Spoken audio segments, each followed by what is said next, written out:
সরকার পদত্যাগের এক দফা দাবিতে চলমান অসহযোগ আন্দোলনের অংশ হিসেবে 2 দিনের নতুন কর্মসূচি ঘোষণা করেছে বৈষম্য বিরোধী ছাত্র আন্দোলন।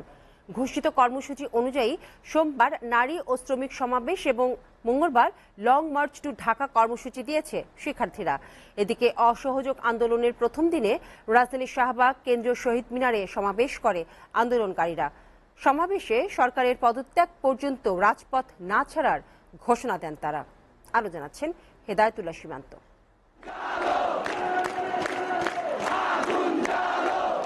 শিক্ষার্থীদের এমন স্লোগানে উত্তাল রাজধানী সহ সারা দেশ।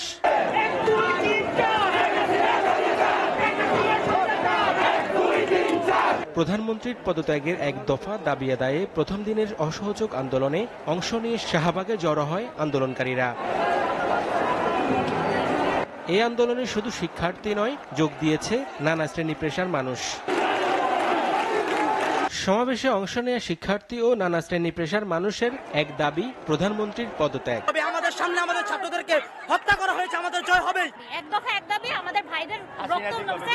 হাসিনা তুই কবে যাবি? বিগত 16টা বছর মানুষের রক্ত পুরো পানি করে ফেলেছে তারা, আর তাদের আর কোনো সুযোগ নেই বাংলাদেশে। আলু কেজি 80 টাকা, খানা হেডের অভাব দিয়ে আমরা বাড়িয়েছি, কষ্ট দেয় আমরা জনগণ, জনগণদের কষ্ট দিয়ে বাড়িয়েছি। আমরা নীতি নৈতিকতার প্রশ্নে রাস্তায় দাঁড়িয়েছি, আমাদের ছেলেদেরকে বা মেয়েদেরকে পাখির মতো মারা হচ্ছে। আন্দোলনে অংশ নিয়ে নারী সমাজও বৈষম্যের বিরুদ্ধে রুখে দাঁড়ানোর আহ্বান জানান।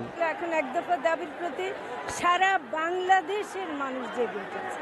এখন আর এটা শুধু ছাত্র সমাজের মধ্যে নাই। আমরা সেজন্য ঘরে বসে থাকছি না। আমরা ক্ষুব্ধ নারী সমাজ বলে একটা নারী সমাজের একটা গ্রুপ তৈরি করেছে। আমরা রাস্তায় আছি।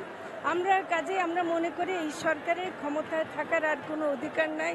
দরজা খোলা আছে বলছে বাচ্চারা বসতে চাইলে বসবে, এইদিকে দেখেন কি ম্যাসাকার করছে। এই সমস্ত ভুয়া কথায়, খুনির কথায় বিশ্বাস নাই।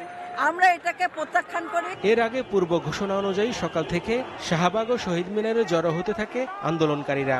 এ সময় সরকার দলীয় সমর্থকদের সাথে শিক্ষার্থীদের ধাওয়া পাল্টা ধাওয়ার ঘটনা ঘটে। বঙ্গবন্ধু শেখ মুজিব মেডিকেল কলেজ হাসপাতালের সামনে কয়েকটি গাড়িতে আগুন দেয় দুর্বৃত্তরা। পরে ফায়ার সার্ভিস এসে আগুন নিয়ন্ত্রণে আনে। হেদায়েতুল্লাহ সীমান্ত, এসএটিভি, ঢাকা।